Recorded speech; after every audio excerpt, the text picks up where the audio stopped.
دستتان بالا است. السلام علیکم و رحمت الله و برکاته. احترام با شما بیاس محترم، همکار عزیزتان و تمام دوستان اسپیس. تشکر. قبلا نت ما مشکل داشت، با مخاطر نتونستم صحبت کنم. بدون شک افغانستان در شرایط حالت بحرانی بود که در 20 سال گذشته روزانه صدها افغان ما از های مختلف کشته یا شهید و معیوب و مهاجر می شدند. بحران در او حالتی بود در افغانستان که وقت میلیون ها دلار در افغانستان سرازیر می شد،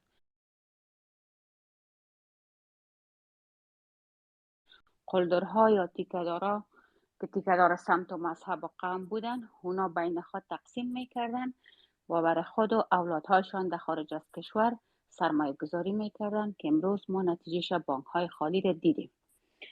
بحران در شرایطی بود که روزانه صدها خواهر بی برادر میشد، صدها مادر بی فرزند میشد و صدها خانم بی شوهر میشد.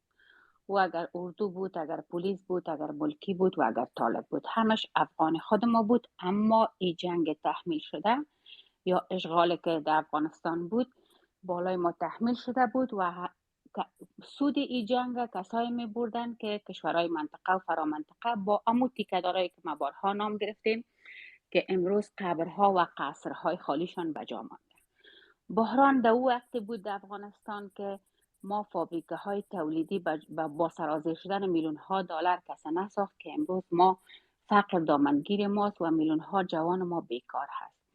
بحران در او شرایطی بود که تنها از هرات ما شاهد هستیم که از یک خانواده 13 نفر کلیه هایش یا گرده هایشان فروخته بودن به خاطر فقر و بدبختی دوره جمهوریت.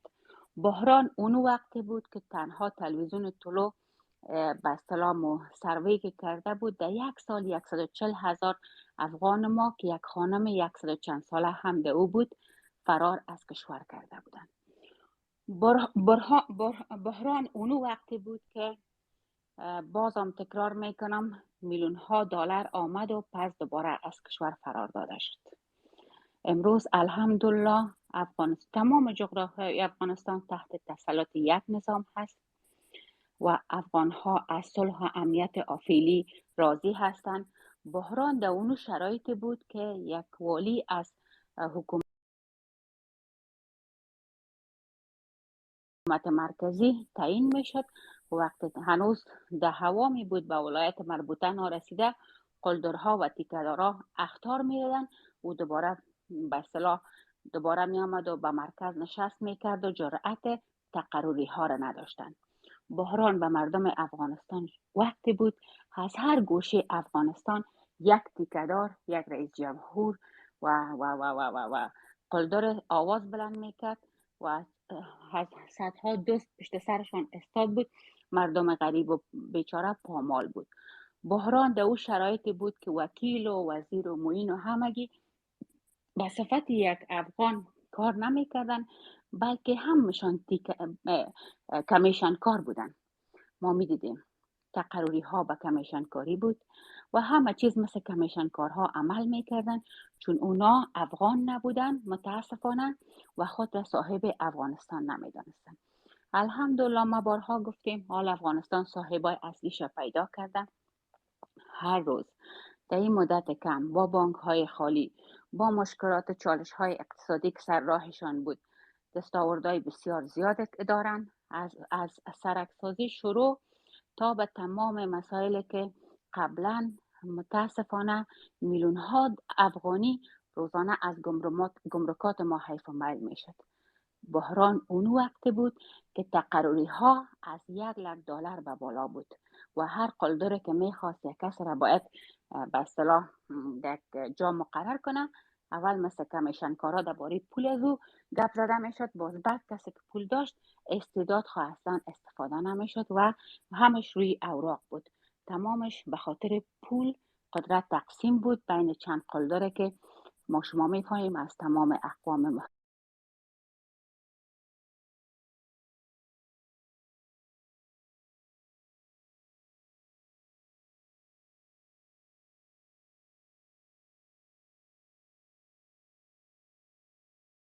محترم او قلدرها حضور داشتن، مردم پامال کردن، استفاده سو کردن و به مردم خدمت نکردن.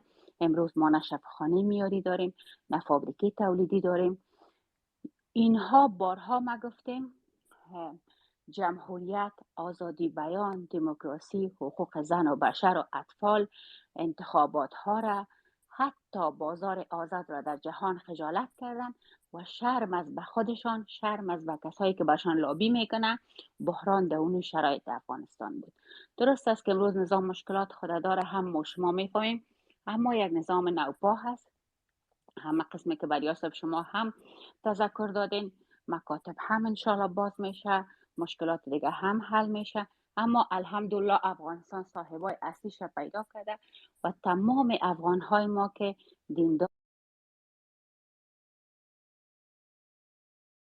هستن، وطن دوست هستن، صلحخواه هستن و میخواین که وطن ما به قله های موفقیت برسه یا به سطح منطقه برسه. الحمدلله از این نظام راضی می باشن و با این نظام همکاری میکنن تا یک چالشات و مشکلات پیش آمدگی هم به مرور زمان حل شود و انشالله تعامل با جهان و تعامل با افغانهای